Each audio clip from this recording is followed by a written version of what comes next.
Hi guys, it's Tara back with you. I'm gonna be releasing this video on June 5th, and what we are going to be covering today is the mind as alchemical fire, conscious versus unconscious thought patterns. So last week I covered the mirror within, taking a good look at yourself and maybe some helpful tips on how to potentially do that. And so I'm working through the first quarter, and it might seem like the mundane, but it's these things are essential to breaking down your inner self. If you haven't already, please like the video, give me a little bit of love there, help support the system, help support my channel. Subscribe, please, and share the video if you feel like it might be helpful for somebody else. And so let's dive right in here. I decided to come outside. It's beautiful today. So the mind is alchemical fire, conscious versus unconscious thought patterns. It's amazing how the things that we have digested our entire lives influence who we are throughout our whole lives, and moving forward. And so if we can go back and understand why we believe what we do and, be able to process it and figure out okay, do I really believe that, or should I believe that, or is it good for me to believe that? When we start questioning those things, it definitely influences how we move forward and who we are at our core. So as we do this, the theme for today is going to be your thoughts are not always you. Isn't that weird? Our thoughts are not always, a lot of times our thoughts drive us, right? And they're not always our thoughts. They're thoughts that come from other people. Maybe your mother told you something when you were a child that has stuck with you. And when that thought pops into your head, it's not yours, it was hers. And then so the mind is a sacred tool, must be seen clearly and wielded wisely, okay? We say that, but what does that really mean?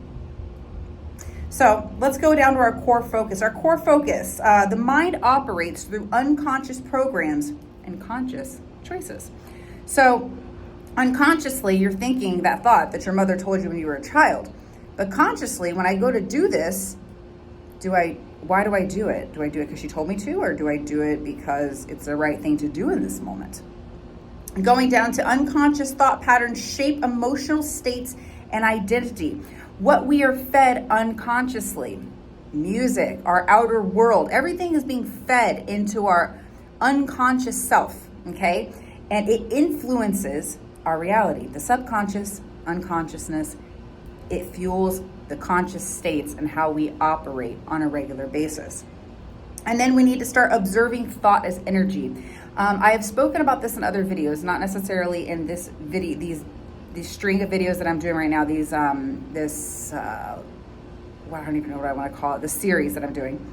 But I've talked about how the universe is made up of energy. We are made up of energy. Our thoughts, our feelings, everything is influenced by energy. That energy creates a vibration, okay?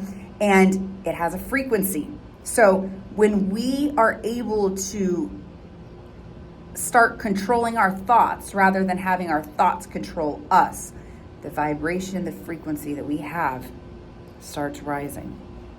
And that's why certain things have no choice but to fall out of our life. So let's keep going with this. Key elements are going to be layers of the mind, common patterns that block clarity, and then we're going to talk about the alchemy tie-in, and then your mind as a spiritual tool. So layers of the mind, I just discussed them. We have the conscious mind, the unconscious mind, and the subconscious mind. So consciously, what are you aware of right now? I'm aware that I'm recording a video and that I'm trying to reach, people to help them understand these different things. So consciously, that's what's going on. Subconsciously is where we store our beliefs, our memories, and our trauma. So there's a lot of things like subconsciously. Maybe I'm doing this because I endured a very difficult childhood, and I want to help other people heal from their difficult childhoods. Okay. And then unconsciously, what do we do instinctually?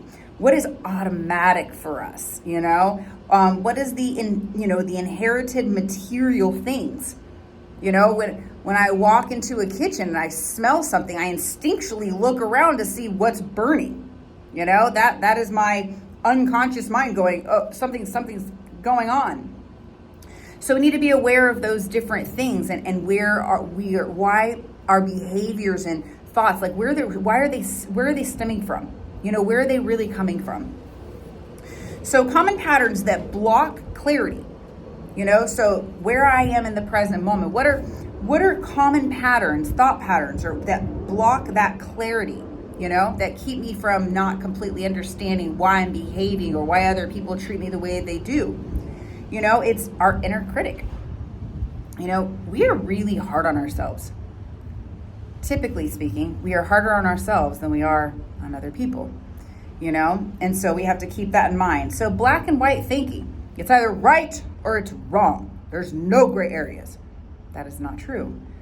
You have to understand that when you have that black and white thinking, then it's going to keep you in a very stagnant area. Catastrophizing, perfectionism, or people pleasing. I lived there for a while. I did, because, you know, people pleasing was how I got my validation for a very, very long time. Perfectionism, OCD, you know, catastrophizing things.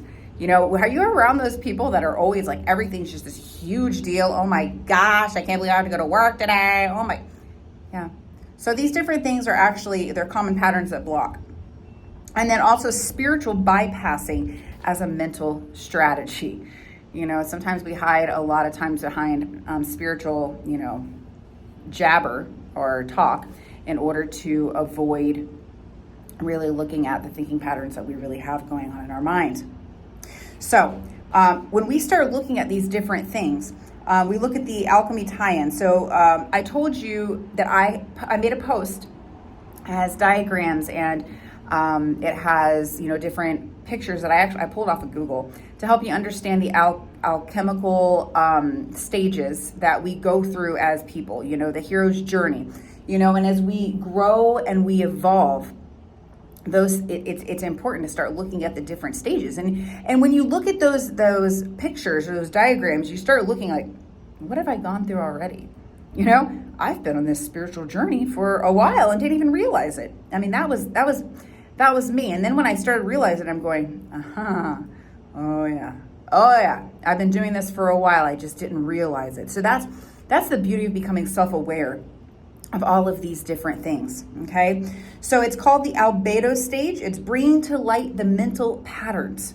You know, when my last video that I made, we were talking about like really looking in and asking yourself the hard questions, you know? So bringing to light those mental patterns. When we bring them to the light, that is when they can be changed. It's when the light sees it. If it stays over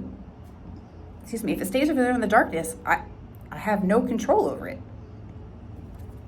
So, your mind as a spiritual tool. Thoughts transmute emotions. So, what I think is what controls my emotions. If I think that my entire year is going to be in a terrible state because somebody near me passed away, then your emotions are going to follow that. You're going to constantly put yourself into this place of grief. And I'm not saying that you shouldn't grieve. I'm not saying that. But at the same time, being able to process those emotions and being able to control those emotions. Now, there's a lot of times when those emotions arise, we need to allow them, we need to release them. Because when we don't do that, that also is a form of them controlling us. Because when we suppress it and then they end up blowing up and coming out in another area, that it's not a very good place to be in. Trust me. So we need to make sure and be aware of why we think what we do rather than just taking in what we have been taught our entire lives. Create sacred space or direct your energy. You know, let's roll with the, you know, if somebody passes away in your life, like, yes, there's a time that we need to grieve, but then there's a time where we have to learn how to say, okay, I need to set this aside and I have to function. I have to continue being a parent. I have to continue, you know, working a job. I have to continue being able to, you know, operate in this world. And so by changing our thinking or being able to process these things, we're able to help control our emotions better. See, people that have been traumatized, they don't know how to regulate their emotions. I didn't know how to regulate my emotions for a very, very long time. I'm gonna tell you something, they're sneaky. There's still times where I have things that pop up. I mean, I even did something last week that I immediately regretted and I took it down. But you know what? I wasn't too hard on myself. I said, you know what, Tara, you are human and you hurt sometimes, and these things, they get to you. I'm human, Then we go down to mental hygiene is the extension of energetic hygiene. When we start understanding how we are energetic beings, if we can process these emotions, if we can learn how to navigate these properly and in a healthy way, the peace that comes from that, the clarity that comes from that, the being able to minimize the anxiety that has run our lives this entire time, it starts becoming manageable and then eventually non-existent. I remember even as a child, I would pick at my fingers until they would bleed. I never was one to chew my nails, but I know people that would chew their nails until they bleed. And over the years, I continued doing it, and I knew I could feel in that anxiety. Do you know how much I do that now? Every once in a while I catch myself, picking. But, people do different things. Anxiety is, it spreads, it's like a wildfire in my family, my backgrounds. I can look at all my family members and I can tell you they all deal with intense anxiety, but none of them have ever stopped and taken the time to do the work that I have been doing. And so it's not it's a state of hell in the mind is really what it is. So, I was thinking about some different unconscious things, and this is a good one. So as a child, we're told to look both ways before you cross the street. Right? And then of course, even as an adult now, we approach a street, we look both ways because that's what we've been told to do, and so that's a good one. But when you stop and think about it, why am I looking both ways? Well, if there's a vehicle coming, I might get hit by the vehicle, so it's probably good I look both ways and then proceed walking forward. But there's going to be different things that we do in our day-to-day life. Why do I beat myself up about having my house be completely spotless? Does it make me a better person if my house is spotless? Why is it? Am I doing it because my mother told me that it was a representation of who I was as a person when I was a child? Possibly. I don't know. This is why I've had to stop and ask myself these things. And most of my OCD and perfectionism, those tendencies have faded away when I started asking myself, why do I really do this? I was taught as a child, somebody that I had looked up to when I was younger would always show up 15 minutes early, always show up early, always show up early. And so I always strived to show up early. But then there were times where I couldn't show up early like I wanted to, and I would give myself all of this anxiety and be like, oh, well, if I don't show up early, then the people are going to think there's something wrong with me or something off with me. And that's not true. And even if they do, is it true? Ask yourself the questions. Is it true? Are you going to be a terrible person if you show up late one time? And what's the reason for it? What's going on? What is true about you? Are you somebody that shows up to work on a regular basis on time? Yes. So if you show up late one time, does that mean you're a bad person? No, it doesn't. But we put ourselves in this mental prison, And so there's definitely things that have been poured into us that are for our protection. If you smell fire, look around to see what's been burned. It makes pretty common. So these are different things. So we have to understand that our minds operate unconsciously, subconsciously, and then consciously. And we have to be aware of the things that have been fed into our subconscious and our unconscious minds, because that's what's creating our reality and our thinking patterns now, and the different choices that we make now. And so these seem like very simple things to be going over, but I'm going to tell you, they impact you a lot deeper than you may think. And when you start understanding that when you start gaining control of the thought patterns that you have, unhealthy thinking patterns, the what is it called? The core beliefs that you have. Where do those core beliefs come from? They typically come from your childhood. And then they're played out over and over and over again, and that's why we stay in those cycles and we stay in those patterns the majority of our lives. So I'm gonna go ahead and shut off here. So please do me a favor, if you haven't already, like this video, help boost me in YouTube. And also, please subscribe to my channel, continue following me. Next week, I'm going to be touching on the ego and the emotional body. And so this is kind of setting the stage for that.